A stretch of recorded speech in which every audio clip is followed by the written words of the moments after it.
Thank you for this opportunity to come and share the word of God through this Zoom medium. ಈ ಒಂದು zoom meeting ನ ಮೂಲಕವಾಗಿ ನನಗೆ ಕೊಟ್ಟಂತ ಈ ಒಂದು ಅವಕಾಶಕ್ಕಾಗಿ ನಾನು ದೇವರಿಗೆ ಸ್ತೋತ್ರ ಮಾಡ್ತೇನೆ. So we are in the study of the Red Sea to Jordan River, lesson 27, a new leader for a new generation.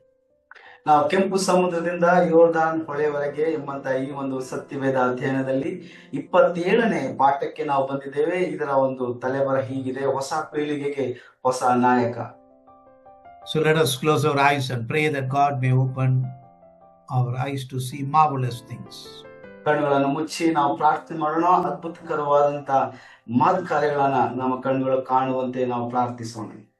Our gracious loving Father, we thank you for this wonderful opportunity you gave us to hear your word.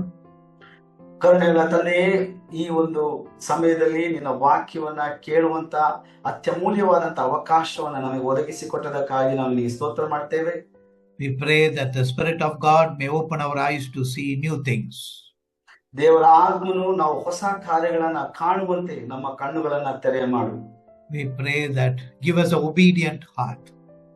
ಹೌದು ಕರ್ತನೇ, ತೆರೆದ ಮನಸ್ಸಿನಿಂದ ನಾವು ನಿನ್ನ ವಾಕ್ಯಗಳನ್ನ ಕೇಳೋದಕ್ಕೆ ನಮಗೆ ಸಹಾಯ ಮಾಡು. Let this lesson edify each one of us.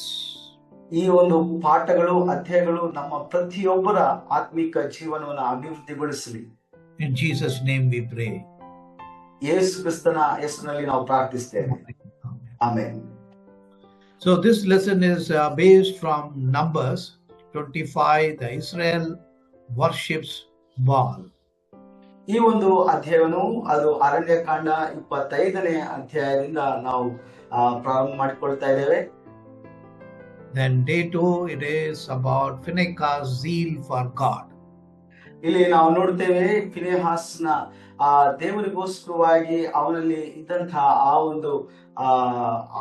ಒಂದು ಉತ್ಸಾಹವನ್ನು ನಾವಿಲ್ಲಿ ಕಾಣ್ತೇವೆ. Then we see Israel's second census, counting of the people.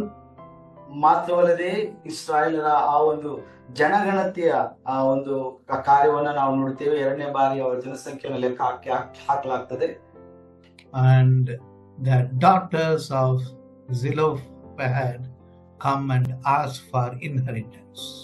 ಮಾತ್ರವಲ್ಲದೆ ಅಲ್ಲಿ ಜಿಲ್ಪಾದನ ಮಕ್ಕಳು, ಹೆಣ್ಣು ಮಕ್ಕಳು ತಮ್ಮ ಒಂದು ಸ್ವಾಸ್ಥ್ಯಕ್ಕಾಗಿ ಅಲ್ಲಿ ಮೋಶೆಯವರಿಗೆ ಅವರು ಭಿನ್ನಯಿಸುವುದನ್ನು ನಾವು ನೋಡ್ತೇವೆ. Then God names Moses' successor, who is Joshua. ನಂತರವಾಗಿ ಮೋಶೆಯ ನಂತರವಾಗಿ ಯೆಹೋಶುವನಿಗೆ ದೇವರು ನಾಯಕತ್ವವನ್ನ ನೀಡುವುದನ್ನ ನಾವು ನೋಡ್ತೇವೆ. So the women of Moab came deliberately to seduce Israel men. ಇಲ್ಲಿ ನಾವು ನೋಡ್ತೇವೆ ಇಸ್ರಾಯೇಲ್ ಪುರುಷರನ್ನ ವಶಪಡಿಸಿಕೊಳ್ಳುವುದಕ್ಕೋಸ್ಕರವಾಗಿ ಅಲ್ಲಿನ ಹೆಂಗಸರು ಮೋವಾಬ್ಯರು ಅವರು ಅಲ್ಲಿ ಬರುವುದನ್ನ ನಾವು ನೋಡ್ತೇವೆ. In the ancient culture, in several shrines or temples, there was worship sacrifice. Besides that, there was a grove. Grove means densely trees are there, under which men used to go and satisfy their sexual lusts. ಹಿಂದಿನ ಕಾಲಗಳಲ್ಲಿ ನಾವು ನೋಡ್ತೇವೆ ಇಸ್ರಾಯೇಲ್ನಲ್ಲಿ ಪುರುಷರು ಮಾತ್ರ ಪುರೋಹಿತರಾಗಿದ್ರು. ಆದ್ರೆ ಅನ್ಯ ಜನಾಂಗಗಳ ಮಧ್ಯದಲ್ಲಿ ಸ್ತ್ರೀಯರು ಸಹ ಪುರೋಹಿತ ಕೆಲಸವನ್ನ ಮಾಡ್ತಾ ಇದ್ರು. ಆದ್ರೆ ಈ ಒಂದು ದೇವತೆಗಳಿಗೆ ಅವರು ಆರಾಧನೆಯನ್ನ ಬಲಿಗಳನ್ನ ಅರ್ಪಿಸಿದ ನಂತರ ಅವ್ರೇನ್ ಮಾಡ್ತಾ ಇದ್ರು, ಮರದ ತೋಪುಗಳಿಗೆ ಹೋಗಿ ಅಲ್ಲಿ ತಮ್ಮ ಲೈಂಗಿಕ ಅಥವಾ ಕಾಮೋದ್ವೇಷಗಳಿಂದ ತಮ್ಮ ಶರೀರ ಭಾವದ ಇಚ್ಛೆಗಳನ್ನ ಅವರು ಈಡೇರಿಸ್ತಾ ಇದ್ರು. So they were called as temple prostitutes, or they were even priests. ಅವರನ್ನ ಈ ಒಂದು ದೇವಸ್ಥಾನದ ವೇಶ್ಯಾವಟಿಕೆಯಲ್ಲಿ ಅವರು ತೊಡಗಿಕೊಂಡಿದ್ರು. ಮಾತ್ರವಲ್ಲದೆ ಅವರನ್ನ ದೇವಸ್ಥಾನದ ಪುರೋಹಿತರು ಎಂಬುದಾಗಿಯೂ ಸಹ ಕರೆಯಲಾಗ್ತಾ ಇತ್ತು. So it was common in most cultures around the world. ಇದು ಲೋಕದಾದ್ಯಂತ ಅನೇಕ ಸಂಸ್ಕೃತಿಗಳಲ್ಲಿ ಬಹಳ ಪ್ರಚಲಿತವಾಗಿದ್ದಂತ ಒಂದು ರೂಢಿಯಾಗಿತ್ತು. But God's chosen people are holy. They have to keep away from such traditions and practices.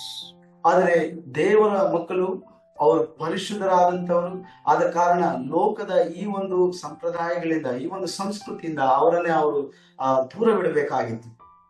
So this incident happened in Acacia Grove, which is a site with Abila, which is 7 miles east of Jordan and 5 miles north of Dead Sea. ಈ ಒಂದು ಸಂಭವ ನಾವು ನೋಡುತ್ತೇವೆ. ಇದು ಆ ಈ ಒಂದು ಯೋರ್ದಾನ್ ಹೊಳೆಯ ಆ ಒಂದು ಆಚೆ ಬದಿಯಲ್ಲಿ 5 ಮೈಲಿ ದೂರ ಇರುವಂತಹ ಈ ಒಂದು ಸ್ಥಳದಲ್ಲಿ, ಅಬಿಲ ಎಂಬಂತ ಒಂದು ಸ್ಥಳದಲ್ಲಿ ಈ ಒಂದು ಘಟನೆ ನಾವು ನಡೆಯುವುದನ್ನ ನಾವು ನೋಡುತ್ತೇವೆ.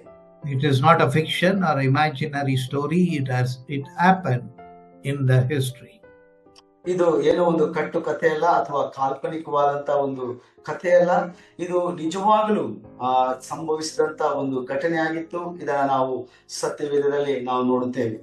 So the chosen people, the holy people, the treasured possession were ungrateful to God for the marvelous protection he gave, but indulged in spiritual and sexual adultery.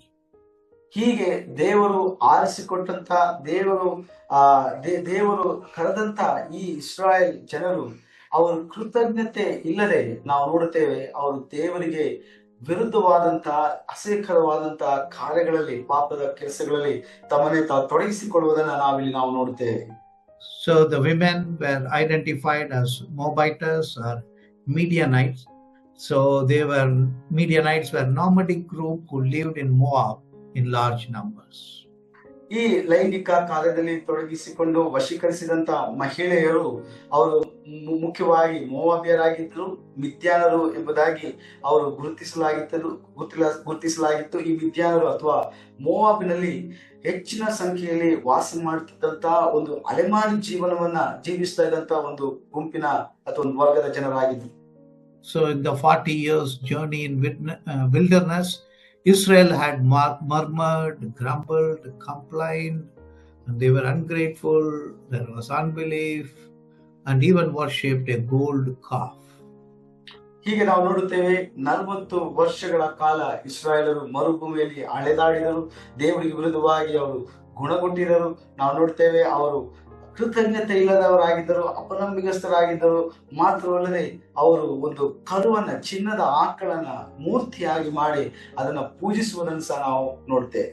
The golden calf was made by Aaron. It was their own creation. ಈ ಒಂದು ಚಿನ್ನದ ಆಕಳನ್ನ ಆರೋನನ ಮಾಡಿದನು. ಅವರು ತಮ್ಮ ಸ್ವಂತ ಸೃಷ್ಟಿಯಿಂದ ಅವರು ಆ ಒಂದು ಆಕಳನ್ನ ಸೃಷ್ಟಿಸುವುದನ್ನು ನಾವು ನೋಡ್ತೇವೆ.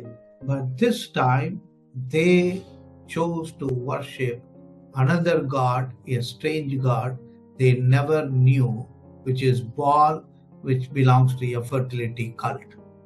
ಆದರೆ ಈ ಸಂದರ್ಭದಲ್ಲಿ ನಾವು ನೋಡುವಾಗ ಅವರು ಮತ್ತೊಂದು ಅನ್ಯ ದೇವರನ್ನ ಅವರು ಆರಾಧನೆ ಮಾಡುವುದಕ್ಕೆ ಅವರು ಆರಾಧಿಸುವುದನ್ನು ನಾವು ನೋಡುತ್ತೇವೆ. ಅಂದ್ರೆ ಈ ದೇವರು ಬಾಳನು ಎಂಬುದಾಗಿ ಕರೆಯಲ್ಪಡುವಂತ ಒಂದು ಫಲವತ್ತತೆಯ, ಒಂದು ಫಲಪುಷ್ಟತೆಯ ಒಂದು ಆರಾಧನೆ ಒಂದು ಸಂಕೇತವಾಗಿ ಆರಾಧನೆ ಮಾಡುತ್ತಾ ಇದ್ದಂತ ಒಬ್ಬ ದೇವತೆಯಾಗಿದ್ದನು ಅಥವಾ ದೇವರಾಗಿದ್ದನು. So when they chose to worship Baal gods, a jealous God, his anger was kindled.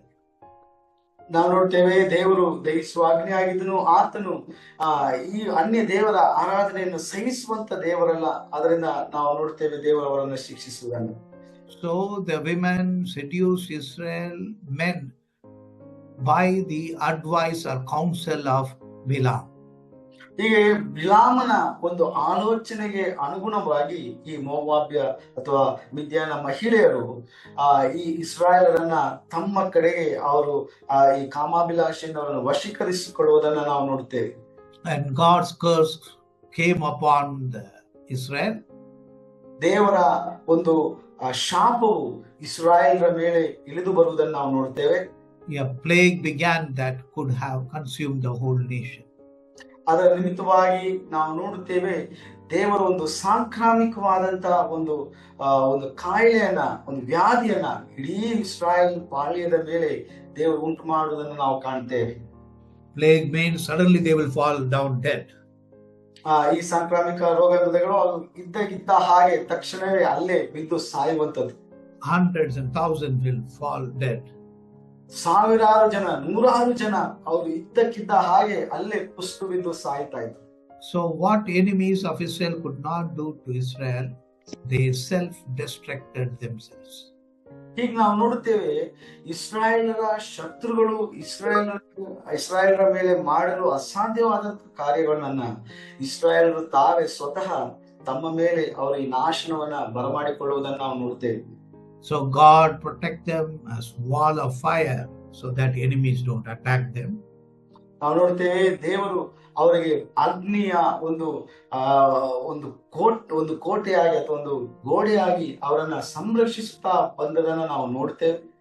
But the Israel fell from the holiness. ಆದರೆ ಇಸ್ರಾಯೇಲರು ತಮಗೆ ಕೊಡಲ್ಪಟ್ಟಂತಹ ಒಂದು ಪರಿಶುದ್ಧತೆಯಿಂದ ಅವರು ಬಿದ್ದು ಹೋಗುವುದನ್ನ ನಾವು ನೋಡುತ್ತೇವೆ. They violated the 10 commandments. ಅವರು ದೇವರ 10 ಆಜ್ಞೆಗಳನ್ನ ಅವರು ಉಲ್ಲಂಘಿಸಿದರು. So the covenant that God made with Israel was broken by the people of Israel. ಹೀಗೆ ದೇವರು ಇಸ್ರಾಯೇಲರೊಂದಿಗೆ ಮಾಡಿದಂತ ಈ ಒಂದು ಒಡಂಬಡಿಕೆಯನ್ನ ಇಸ್ರಾಯೇಲರು ತಾವೇ ಸ್ವತಃ ಅದನ್ನು ಮುರಿದು ಹಾಕಿದ್ರು. So God did not break the covenant, but Israel broke the covenant. ದೇವರು ಈ ಒಂದು ಒಡಂಬಡಿಕೆಯನ್ನ ಮುರಿಯಲಿಲ್ಲ, ಆದರೆ ಇಸ್ರಾಯೇಲರು ತಾವೇ ಸ್ವತಃ ಈ ಒಂದು ಒಡಂಬಡಿಕೆಯನ್ನ ಮುರಿಯುವುದನ್ನು ನಾವು ನೋಡ್ತೇವೆ. So the Midian kings tried war, tried witchcraft, it did not work. ಹೀಗೆ ನಾವು ನೋಡುತ್ತೇವೆ, ಅವರು ಯುದ್ಧ ಮಾಡಿದ್ರು, ಮಾಟ ಮಂತ್ರಗಳನ್ನ ಮಾಡಿದ್ರು, ಆದರೆ ಇದು ಯಾವುದು ಕೆಲಸ ಮಾಡಲಿಲ್ಲ. So these are all external forces attacking Israel. ಇವೆಲ್ಲವೂ ನಾವು ನೋಡುತ್ತೇವೆ ಇಸ್ರಾಯೇಲರನ್ನ ಬಾಹ್ಯವಾಗಿ ಅವರನ್ನ ಸೋಲಿಸುವುದಕ್ಕೆ ಪ್ರಯತ್ನ ಮಾಡಿದಂತ ಒಂದು ತಂತ್ರಗಳಾಗಿದ್ದವು. So the false prophet gave a third idea, that is to send Moabite women to seduce Israel men. ಹೀಗೆ ಒಂದು ಮೂರನೇ ಆಲೋಚನೆಯಾಗಿ ಬಿಲಾಮನು ಈ ಮೋವಾಬ್ಯ ಹೆಂಗಸರ ಮೂಲಕವಾಗಿ ಇಸ್ರಾಯೇಲ್ ಪುರುಷರನ್ನ ಕಾಮಾಭಿಲಾಷೆಯಲ್ಲಿ ಅವರನ್ನ ವಶೀಕರಿಸುವಂತ ಒಂದು ದುಷ್ಟ ಆಲೋಚನೆಯನ್ನ ಇವರಿಗೆ ಕೊಡುವುದನ್ನ ನಾವು ನೋಡುತ್ತೇವೆ. So many times it is inner sin or the sinfulness within the local church or local community destroys the Christians. ಅನೇಕ ಬಾರಿ ಈ ರೀತಿಯಾದಂತಹ ಗುಪ್ತವಾದಂತ ಪಾಪಗಳು ಕ್ರೈಸ್ತತ್ವವನ್ನ ಅಥವಾ ಕ್ರೈಸ್ತರನ್ನ ಬಿದ್ದು ಹೋಗುವ ಹಾಗೆ ಅಥವಾ ಅವರನ್ನ ನಾಶ ಮಾಡುವಂತ ಆ ಒಂದು ಹಾದಿಗೆ ನಡೆಸುವಂತದಾಗಿರುತ್ತದೆ. Many empires like Roman Empire or Russian Communist Empire wanted to destroy Christians, but they are not there anymore. ಅನೇಕ ಸಾಮ್ರಾಜ್ಯಗಳು, ರೋಮ ಸಾಮ್ರಾಜ್ಯ ಆಗಿರ್ಬೋದು, ಈ ರೀತಿಯಾಗಿ ಅನೇಕ ಸಾಮ್ರಾಜ್ಯಗಳು ಕ್ರೈಸ್ತತ್ವವನ್ನ ನಾಶ ಮಾಡುವುದಕ್ಕೆ ಅವರು ಪ್ರಯತ್ನ ಮಾಡಿದ್ರು, ಆದರೆ ಅವರು ಸಾಧ್ಯವಾಗಲಿಲ್ಲ. So only Balaam, who gave the wicked idea, is known as a person who loved the wages of unrighteousness. ಈ ಕಾರಣದಿಂದಲೇ ನಾವು ನೋಡ್ತೇವೆ, ಬಿಲಾಮನು ಈ ಒಂದು ದುಷ್ಟ ಆಲೋಚನೆಯನ್ನ ಕೊಟ್ಟದರ ನಿಮಿತ್ತವಾಗಿ ನಾವು ನೋಡುತ್ತೇವೆ, ಅನೀತಿಯ ಸಂಬಳವನ್ನು ಪ್ರೀತಿಸುವ ವ್ಯಕ್ತಿ ಅಥವಾ ಲೈಂಗಿಕ ಅನೈತಿಕತೆಯನ್ನು ಬೋಧಕನು ಎಂಬುದಾಗಿ ಅವನನ್ನು ಕರೆಯಲಾಗುವುದನ್ನು ನಾವು ನೋಡುತ್ತೇವೆ. So he was a teacher who taught sexual immorality. For that he received salary or wages, which is known as wages of unrighteousness. ಅವನು ಲೈಂಗಿಕ ಅನೈತಿಕತೆಯನ್ನ ಬೋಧಿಸುವಂತ ಒಬ್ಬ ಬೋಧಕನಾಗಿದ್ದನು. ಆದ ಕಾರಣ ಅದಕ್ಕೆ ತಕ್ಕ ಹಾಗೆ ಅವನಿಗೆ ಸಂಬಳವೂ ಸಹ ಅನೀತಿಯ ಸಂಬಳವಾಗಿತ್ತು. So today also we see many teachers, because of the social media, who are misleading people. ಇವತ್ತು ಸಹ ಅನೇಕ ಬೋಧಕರು ಈ ಒಂದು ಸಾಮಾಜಿಕ ಜಾಲತಾಣಗಳ ಮೂಲಕವಾಗಿ ಅನೀತಿಯನ್ನು ಬೋಧಿಸಿ ಅನೇಕರನ್ನ ದಾರಿ ತಪ್ಪಿಸುತ್ತಾ ಇರುವುದನ್ನು ನಾವು ಕಾಣುತ್ತೇವೆ. They promote sexual immorality. ಅವರು ಲೈಂಗಿಕ ಅನೈತಿಕತೆಯನ್ನ ಅವರು ಪ್ರಚಾರ ಮಾಡ್ತಾರೆ. So they don't understand the biblical worldview that God created sex to be enjoyed between a married husband and wife. ಅವರು ಸತ್ಯವೇದದ ಪ್ರಕಾರವಾಗಿ ಲೈಂಗಿಕತೆಗೆ ದೇವರು ಕೊಟ್ಟಿರುವಂತ ದೃಷ್ಟಿಕೋನ ಅಥವಾ ದೇವರು ಕೊಟ್ಟಿರುವಂತ ಚಿತ್ತವೇನಪ್ಪಾ ಅಂತಂದ್ರೆ ಗಂಡ ಮತ್ತು ಹೆಂಡತಿ ಮದುವೆಯ ಆ ಒಂದು ಸಂಬಂಧದ ಚೌಕಟ್ಟಿನ ಒಳಗೆ ಅವರು ಅನುಭವಿಸುವಂತಹ ಒಂದು ಕಾರ್ಯವಾಗಿ ದೇವರು ಅದನ್ನು ಕೊಟ್ಟಿದ್ದಾರೆ. ಆದ್ರೆ ಇವರು ಅದನ್ನ ದುರುಪಯೋಗ ಪಡಿಸ್ತಾರೆ. But the worldly teachers teach sexual enjoyment is free, we can do anywhere, anytime, with anybody. ಆದರೆ ಲೋಕ ಸಂಬಂಧಿತವಾದಂತ ಬೋಧಕರು ಈ ಒಂದು ಲೈಂಗಿಕವಾದಂತ ಈ ಒಂದು ಕಾರ್ಯಚಟುವಟಿಕೆಯು ಅದನ್ನ ಯಾವಾಗ ಬೇಕಾದರೂ, ಎಲ್ಲಿ ಬೇಕಾದರೂ, ಹೇಗೆ ಬೇಕಾದರೂ ನಾವು ಅನುಭವಿಸಬಹುದು ಎಂಬಂತ ತಪ್ಪಾದ ಬೋಧನೆಯನ್ನ ಬೋಧಿಸುವಂತವರಾಗಿದ್ದಾರೆ. It is within the marriage covenant only. ಇದು ಕೇವಲ ಮದುವೆಯ ಒಡಂಬಡಿಕೆಯೊಳಗೆ ಮಾತ್ರ ನಡೆಯಬೇಕಾದಂತ ಒಂದು ಕಾರ್ಯವಾಗಿದೆ. So such teachers, they may earn lot of money, but God calls it as wages of unrighteousness. ಇಂತಹ ಬೋಧಕರು ಅನೇಕ ಹಣವನ್ನ ಸಂಪಾದನೆ ಮಾಡಬಹುದು, ಆದರೆ ದೇವರು ಅಂತಹ ಸಂಪಾದನೆಯನ್ನ ಅನೀತಿಯ ಸಂಬಳ ಎಂಬುದಾಗಿ ಕರೆಯುತ್ತಾನೆ. So they will be cursed and judged by God. ಆದ್ರಿಂದ ಅವರು ಶಪಿಸಲ್ಪಡುತ್ತಾರೆ, ಮಾತ್ರವಲ್ಲದೆ ದೇವರಿಂದ ನ್ಯಾಯ ತೀರ್ಪಿಗೆ ಒಳಪಡುತ್ತಾರೆ. So we see that one Israel man was indulging indecently right in front of the tabernacle with the Midianite woman. ಹೀಗೆ ನಾವು ನೋಡುತ್ತೇವೆ, ಒಬ್ಬ ಮನುಷ್ಯನು ಇಸ್ರಾಯೇಲ್ನಲ್ಲಿದ್ದಂತ ಒಬ್ಬ ಮನುಷ್ಯನು ಅವನು ನೇರವಾಗಿ ಎಲ್ಲರ ಮುಂದೆ ಬಹಿರಂಗವಾಗಿ ಈ ಒಂದು ಮಿದ್ಯಾನ ಸ್ತ್ರೀಯೊಟ್ಟಿಗೆ ಅವನು ಈ ರೀತಿಯಾದಂತ ಲೈಂಗಿಕ ಪಾಪದಲ್ಲಿ ತನ್ನನ್ನೇ ತಾನು ತೊಡಗಿಸಿಕೊಳ್ಳುವುದನ್ನ ನಾವು ನೋಡುತ್ತೇವೆ. So then Phinehas goes and a spear is pierced through both of them and they are killed. ಹೀಗೆ ನಾವು ನೋಡ್ತೇವೆ. ಇದನ್ನ ನೋಡಿದಂತ ಫಿನೆಹಾಸನು ಅವನು ಕೂಡಲೇ ಹೋಗಿ ಒಂದು ಈಟಿಯನ್ನ ತೆಗೆದು ಆ ಇಬ್ಬರು ವ್ಯಕ್ತಿಗಳನ್ನು ಸಹ, ಪುರುಷನನ್ನು ಆ ಮಹಿಳೆಯನ್ನು, ಅವರಿಬ್ಬರನ್ನು ಸಹ ಆ ಈಟಿಯಿಂದ ತಿವಿದು ಅವರನ್ನ ಅಲ್ಲೇ ಸಾಯಿಸುವುದನ್ನ ನಾವು ನೋಡ್ತೇವೆ. There were other men also who were indulging in sexual immorality because many Moabite or Midianite women have come inside the camp of Israel. ಹೀಗೆ ಈ ಒಬ್ಬ ವ್ಯಕ್ತಿ ಮಾತ್ರವಲ್ಲ, ಬೇರೆ ಇತರ ಮೋವಾಬ್ಯರ ಸ್ತ್ರೀಯರು ಸಹ ಇಸ್ರಾಯೇಲ್ ಪಾಳೆಯದೊಳಗೆ ಬಂದರು. ಆದ ಕಾರಣ ಇನ್ನು ಅನೇಕ ಇಸ್ರಾಯೇಲ್ ಪುರುಷರು ಸಹ ಈ ಮೋವಾಬ್ಯ ಮಿದ್ಯಾನ ಮಹಿಳೆಯರೊಟ್ಟಿಗೆ ಅವರು ಈ ರೀತಿಯಾದಂತಹ ಲೈಂಗಿಕ ಕಾರ್ಯದಲ್ಲಿ ಅವರು ತಮ್ಮನ್ನೇ ತಾವು ತೊಡಗಿಸಿಕೊಂಡಿರುವುದನ್ನು ನಾವು ನೋಡ್ತೇವೆ. But this particular couple were doing it just before the tabernacle, the holy dwelling place of God. ಆದರೆ ಈ ಇಬ್ಬರು ದಂಪತಿಗಳು ಮಾತ್ರ ಅವರು ದೇವದರ್ಶನದ ಗೂಢಾರದ ಮುಂದೆ ಅದರ ಮುಂದೆ ಅವರು ಈ ರೀತಿಯಾದಂತ ಮ್ಲೇಚ್ಛವಾದಂತ ಒಂದು ಕಾರ್ಯವನ್ನ ಅವರು ಮಾಡಿದನ್ನ ನಾವು ನೋಡ್ತೇವೆ. So God's judgment came upon Israel. 23,000 people died. Paul mentions it as 24,000 people died.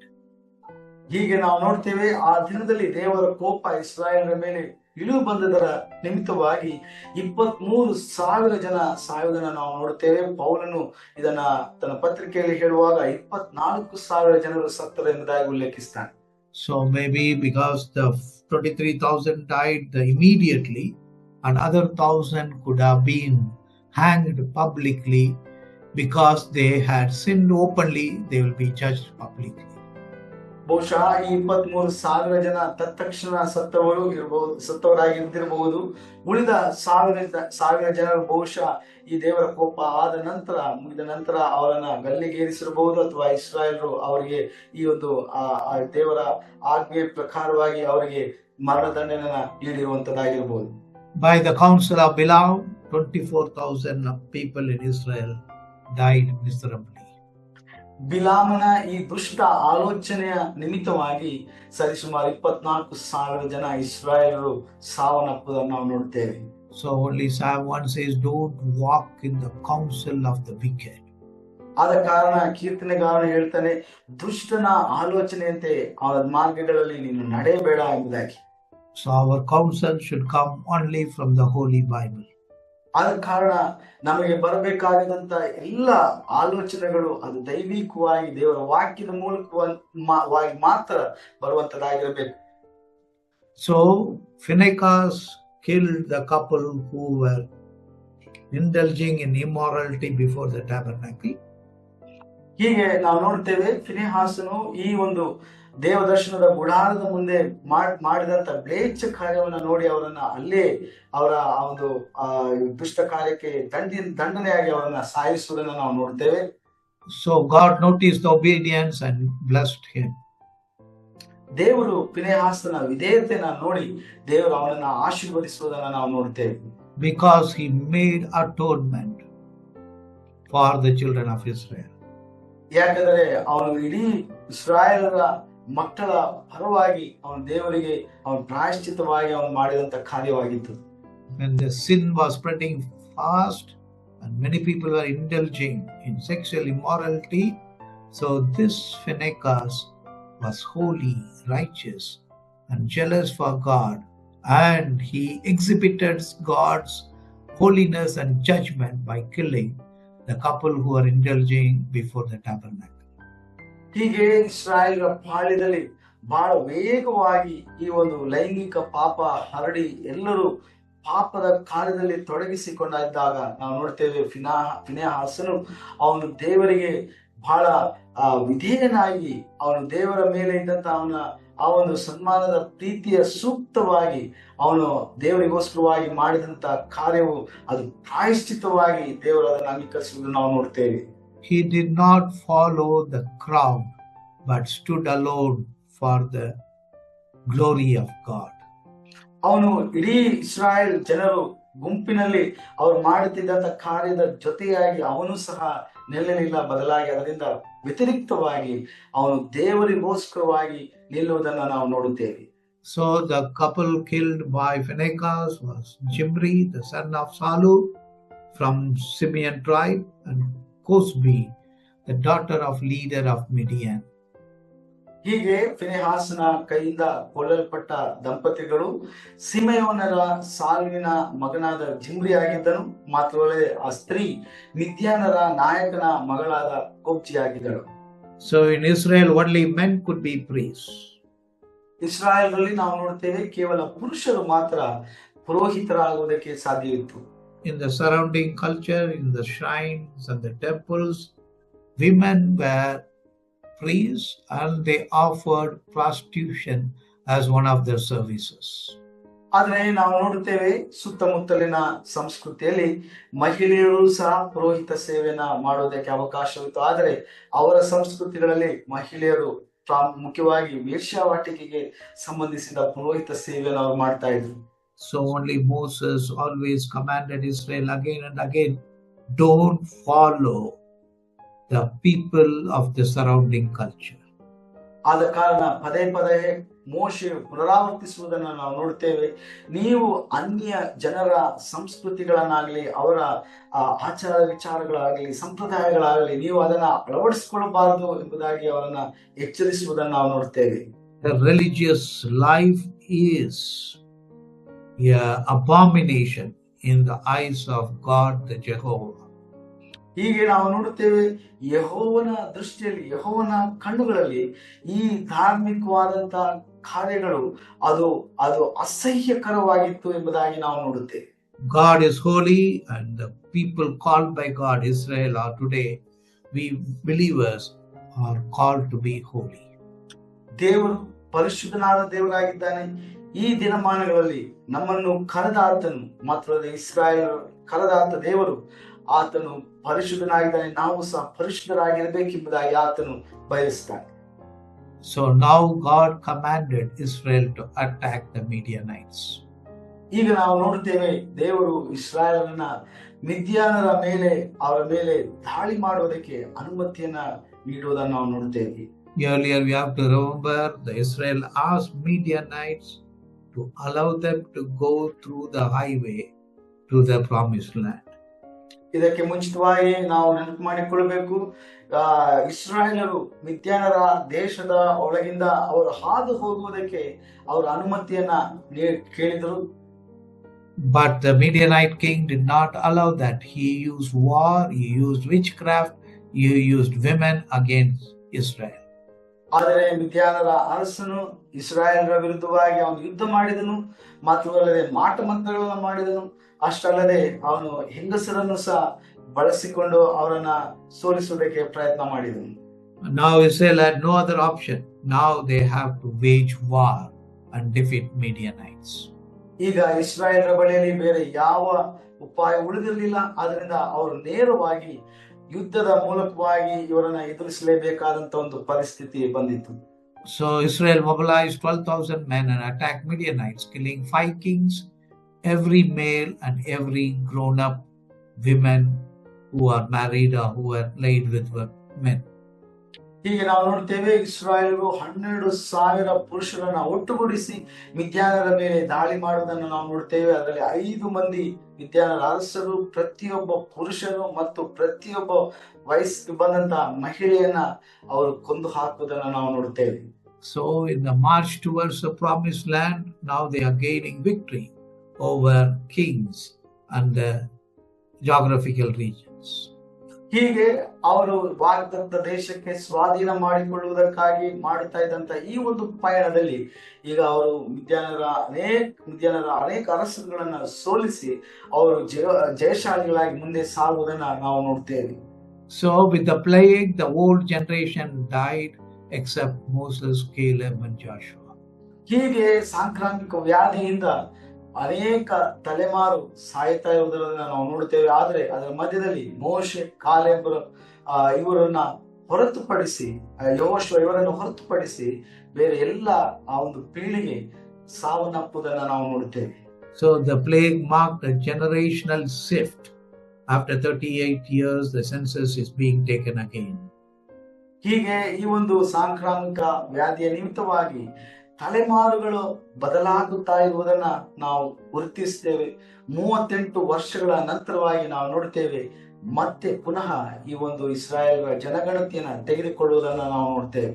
So first census was taken in Mount Sinai, which is recorded in Numbers 1 to 3. ಹೀಗೆ ನಾವು ನೋಡ್ತೇವೆ ಇಸ್ರಾಯೇಲ್ರ ಮೊದಲನೇ ಜನಗಣತಿಯು ಅದು ಈ ಒಂದು ಸೀನಾಯಿ ಬೆಟ್ಟದಲ್ಲಿ ತೆಗೆದುಕೊಳ್ಳಲಾಯಿತು. Now the Lord asked them to take the second census.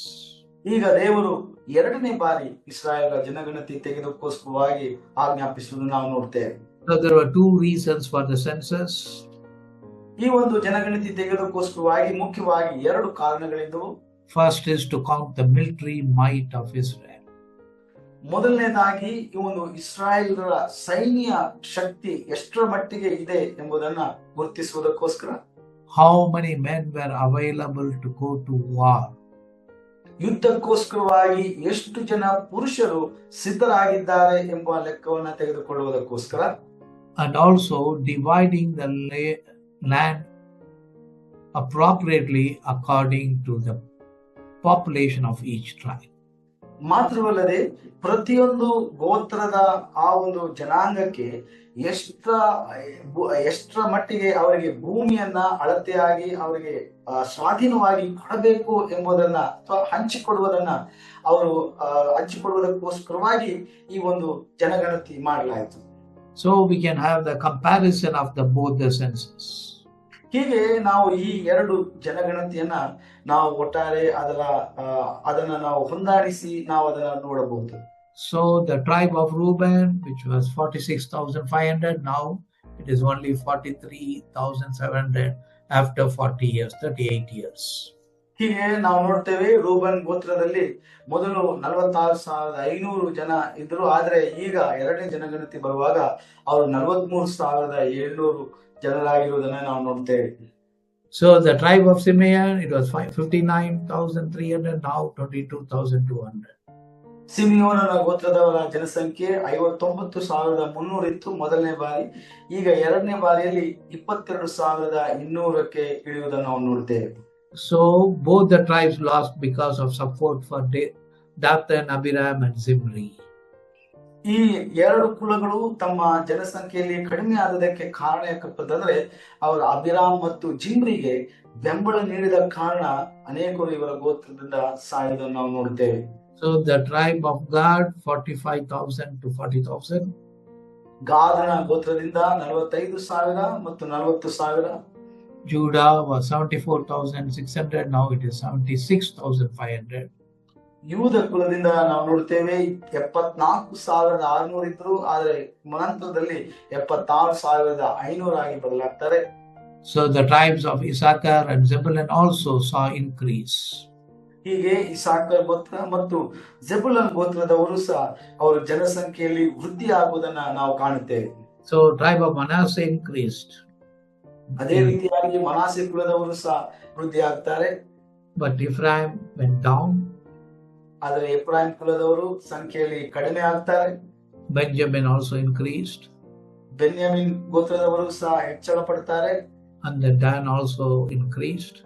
Than ಕುಲದವರ ಸಂಖ್ಯೆ ಸಹ ಹೆಚ್ಚಾಗುತ್ತದೆ. Asher also increased. ಆಶೇರ್ ಕುಲದವರು ಹೆಚ್ಚಾಗ್ತಾರೆ. But Naphtali was decreased.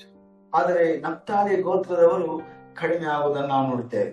So when you see the total was 6,03,550 in the first census, the second is 6,01,730.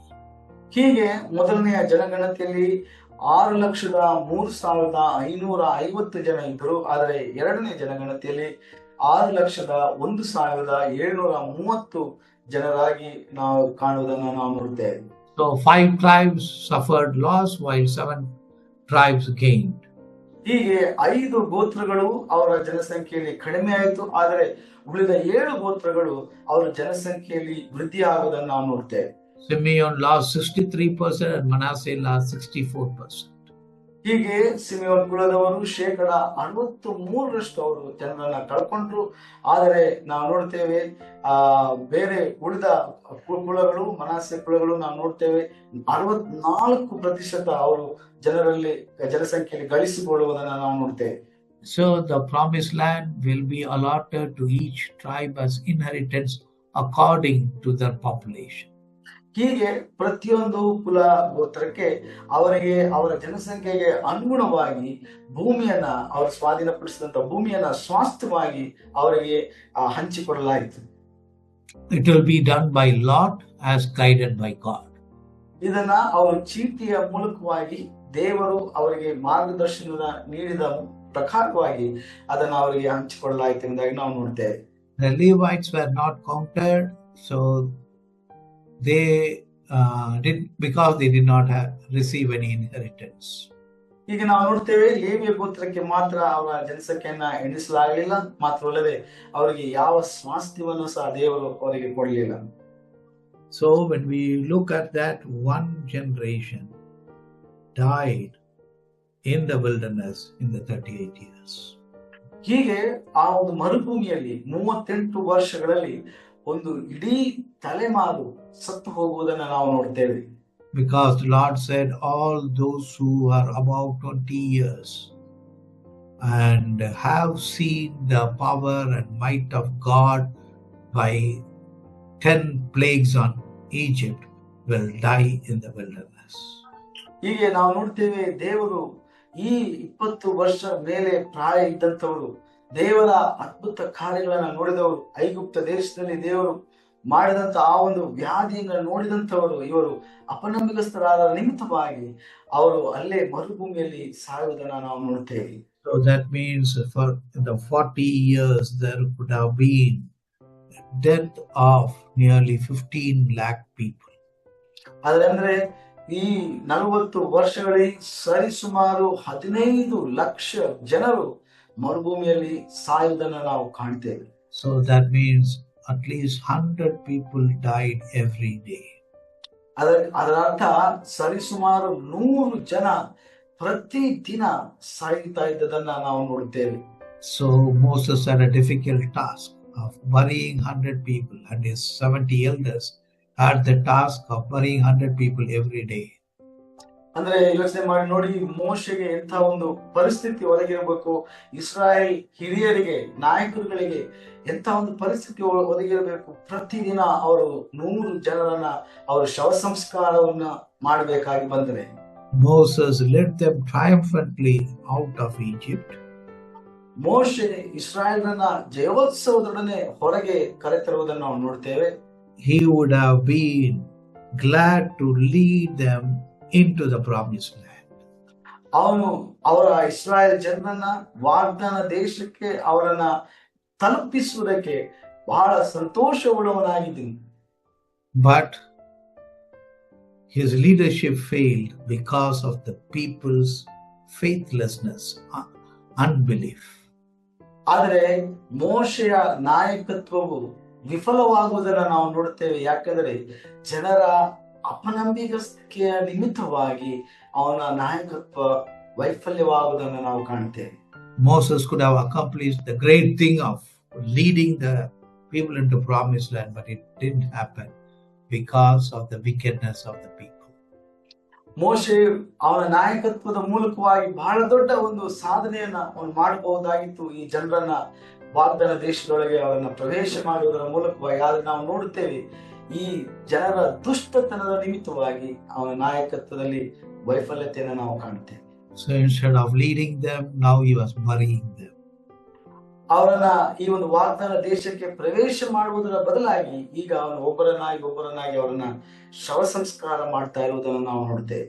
So wherever the Israelite camped, they left a large graveyard behind them. ಆದ ಕಾರಣ ನಾವು ನೋಡ್ತೇವೆ ಆ ಮರುಭೂಮಿಯಲ್ಲಿ ಇಸ್ರಾಯೇಲ್ಗಳು ಎಲ್ಲಿ ಅವರು ಡೇರೆಗಳನ್ನ ಹಾಕಿ ಅವರು ವಾಸ ಮಾಡಿದ್ರು, ಅಲ್ಲೆಲ್ಲ ಅವರು ದೊಡ್ಡ ಒಂದು ಸ್ಮಶಾನವನ್ನ ಮಾಡಿ ಹೋಗುವುದನ್ನ ನಾವು ನೋಡುತ್ತೇವೆ. So like Paul later writes, their bodies were scattered in the wilderness.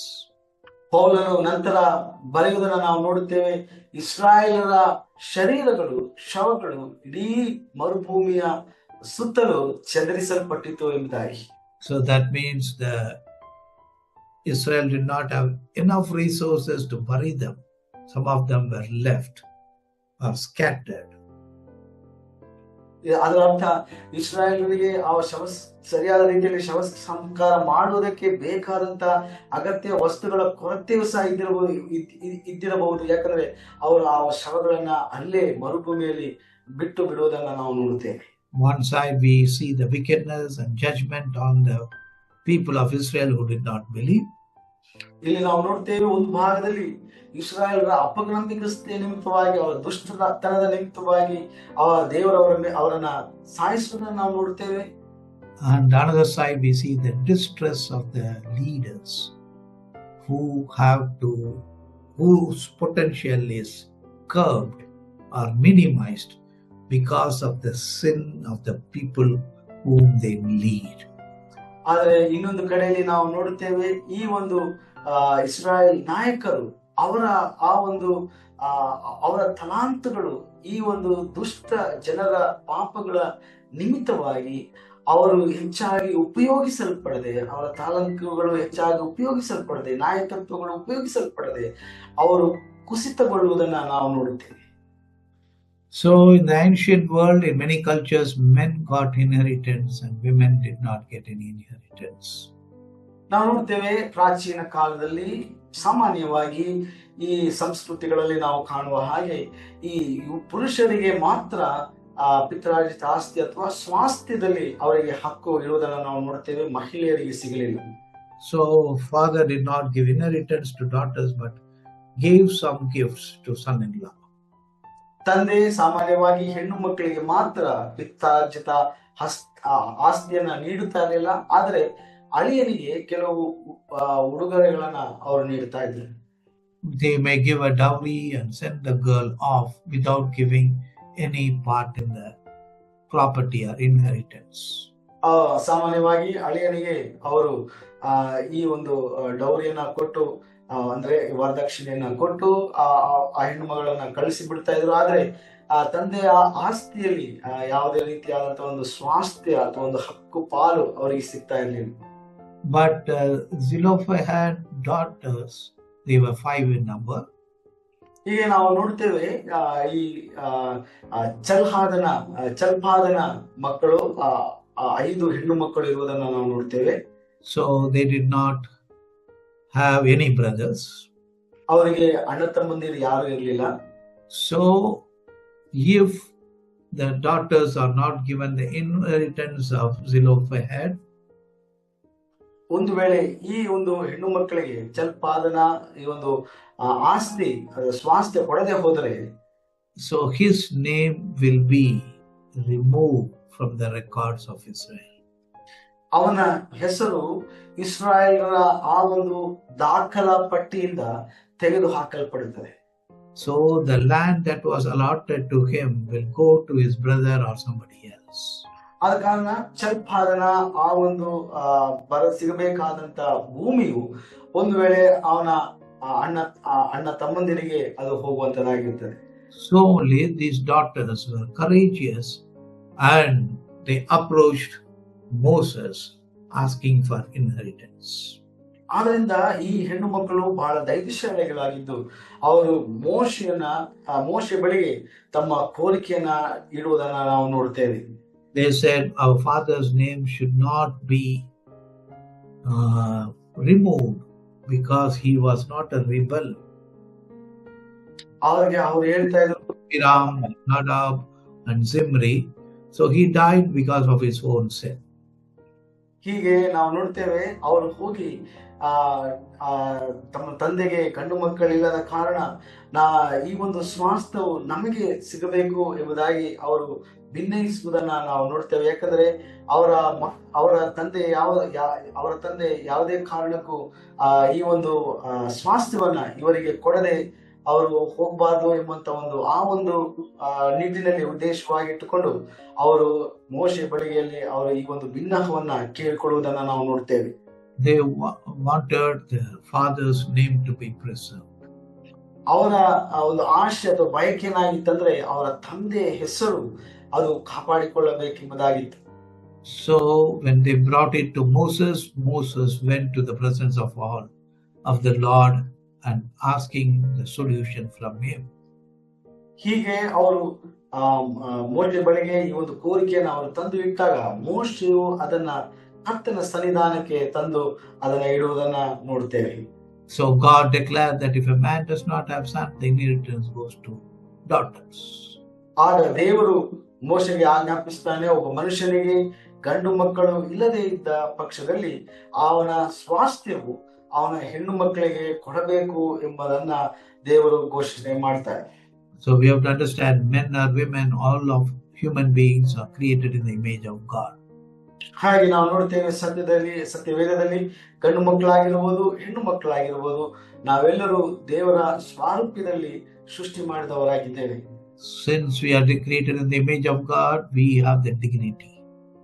ಆದ ಕಾರಣ ದೇವರ ಸ್ವಾರೂಪ್ಯದಲ್ಲಿ ನಮ್ಮನ್ನ ಸೃಷ್ಟಿ ಮಾಡಲ್ಪಟ್ಟದ ಕಾರಣವಾಗಿ ದೇವರು ನಮ್ಮೆಲ್ಲರಿಗೂ ಸಮಾನತೆಯನ್ನ ಗೌರವತೆಯನ್ನ ನೀಡುವವನಾಗಿದ್ದಾನೆ.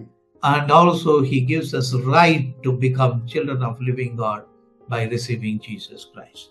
ಮಾತ್ರವಲ್ಲದೆ ಯೇಸು ಕ್ರಿಸ್ತನನ್ನ ಸ್ವೀಕಾರ ಮಾಡುವ ಮುಖಾಂತರವಾಗಿ ನಾವು ಯೇಸು ಕ್ರಿಸ್ತನನ್ನ ಮಕ್ಕಳಾಗಿ ಜೀವಿಸುವುದಕ್ಕೆ ನಮಗೆ ಆ ಒಂದು ಹಕ್ಕನ್ನ ಬಾಧ್ಯತೆಯನ್ನ ದೇವರು ನಮಗೆ ಕೊಡುವಂತವನಾಗಿದ್ದಾನೆ.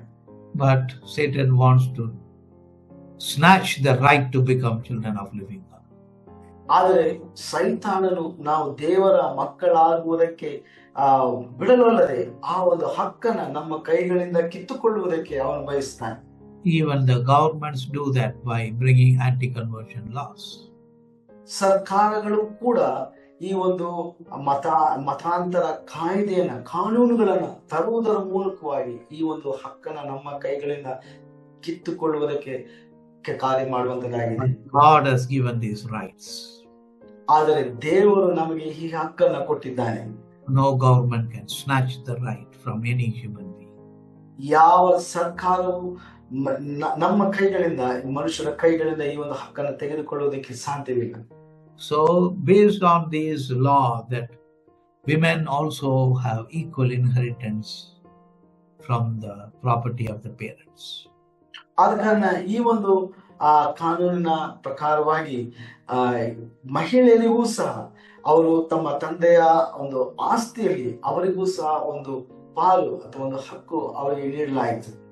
So Moses had a great time of leading Israel. ಹೀಗೆ ಮೋಶೆ ಉತ್ತಮವಾದ ರೀತಿಯಲ್ಲಿ ಇಸ್ರಾಯೇಲರನ್ನ ನಡೆಸಿಕೊಂಡು ಹೋಗುವುದಕ್ಕೆ ಅವನಿಗೆ ದೇವರೊಂದು ಅವಕಾಶವನ್ನು ಕೊಟ್ಟನು.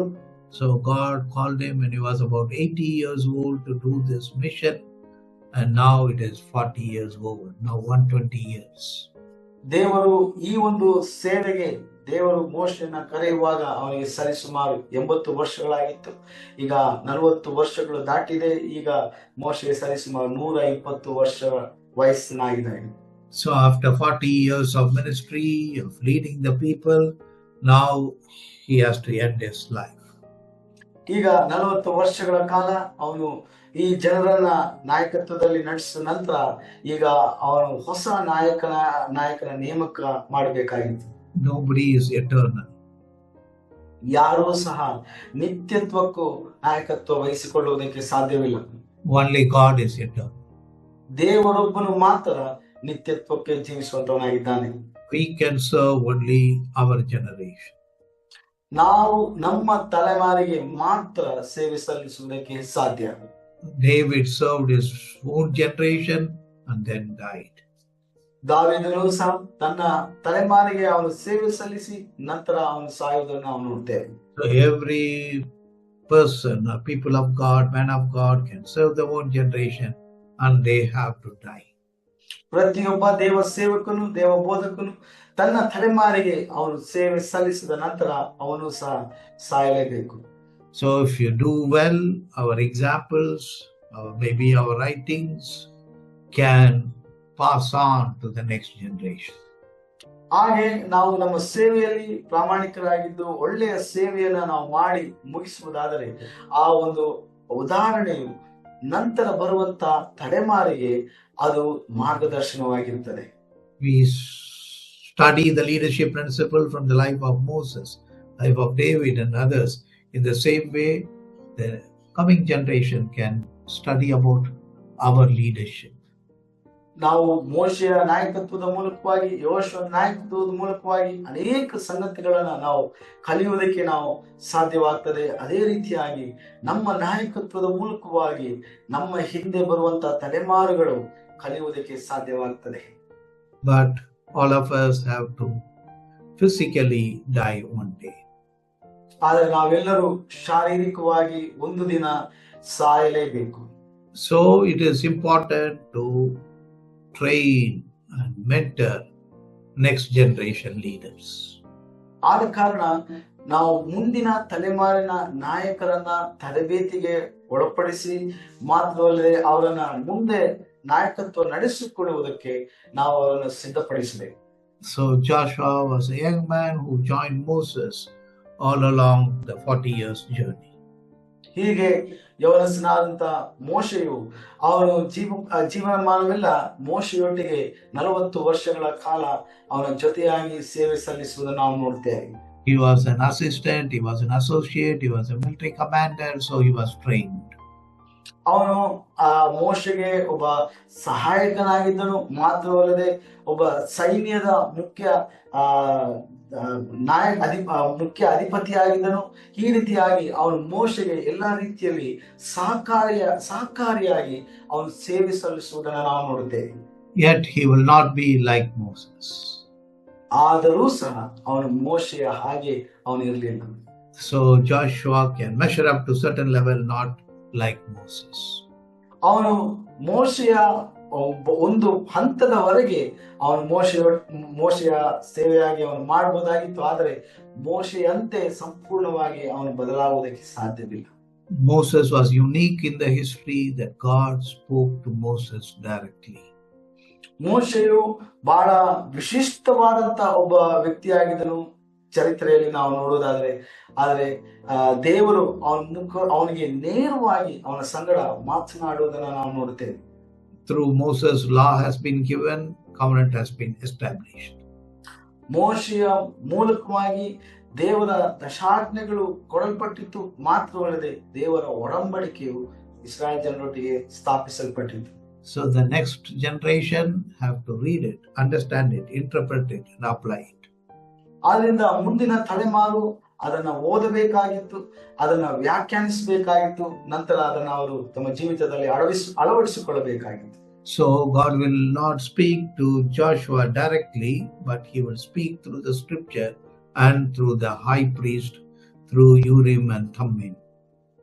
ಹೀಗೆ ನಾವು ನೋಡ್ತೇವೆ, ದೇವರು ಯೆಹೋಶುವನೊಟ್ಟಿಗೆ ನೇರವಾಗಿ ಮಾತಾಡಲಿಲ್ಲ, ಆದರೆ ದೇವರ ವಾಕ್ಯದ ಮುಖಾಂತರವಾಗಿ ಯೆಹೋಶುವನೊಟ್ಟಿಗೆ ಮಾತಾಡ್ತಾರೆ. ಮಾತ್ರವಲ್ಲದೆ ಮಹಾಯಾಜಕನ ಮೂಲಕವಾಗಿ ದೇವರು ಯೆಹೋಶುವನಿಗೆ ಮಾತನಾಡುವುದನ್ನು ನಾವು ನೋಡ್ತೇವೆ.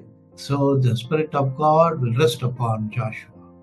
ಹೀಗೆ ದೇವರ ಆತ್ಮವು ಯೆಹೋಶುವನ ಮೇಲೆ ನೆಲೆಯಾಗಿತ್ತು ಎಂಬುದನ್ನು ನಾವು ನೋಡುತ್ತೇವೆ.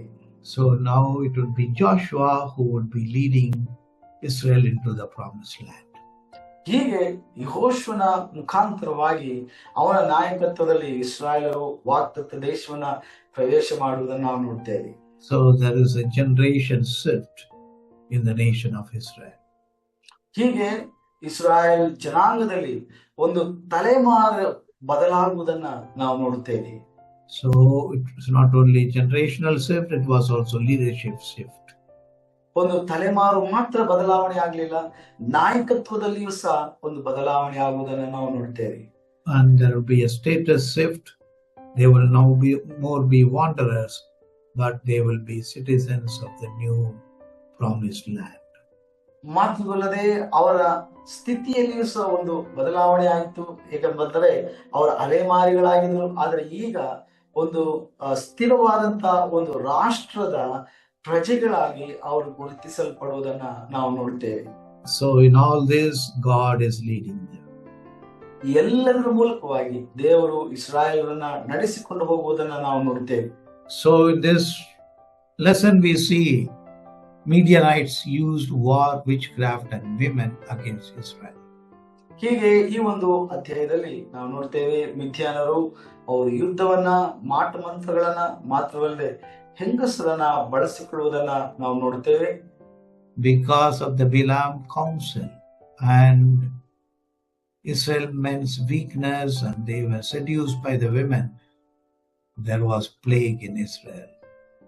ಈ ಒಂದು ಬಿಳಾಮನ ದುಷ್ಟ ಆಲೋಚನೆಯ ನಿಮಿತ್ತವಾಗಿ ಮಿದ್ಯಾನರ ಹೆಂಗಸರನ್ನ ಬಳಸಿಕೊಂಡು ಇಸ್ರಾಯೇಲ್ ಪುರುಷರನ್ನ ವಶೀಕರಿಸಿದರ ನಿಮಿತ್ತವಾಗಿ ನಾವು ನೋಡ್ತೇವೆ ದೇವರ ಕೋಪವು ಇಸ್ರಾಯೇಲ್ ಮೇಲೆ ಬರುವುದನ್ನು. External forces did not destroy Israel, but weaknesses of men committing spiritual and sexual adultery caused great damage to Israel.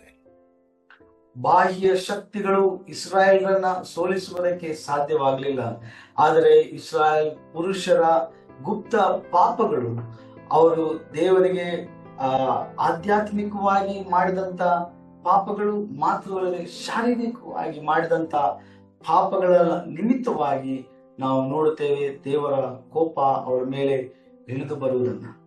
Phinehas stood alone and stood for the truth, stood for the righteousness, stood for the holiness of the tabernacle and the holiness of the people of God.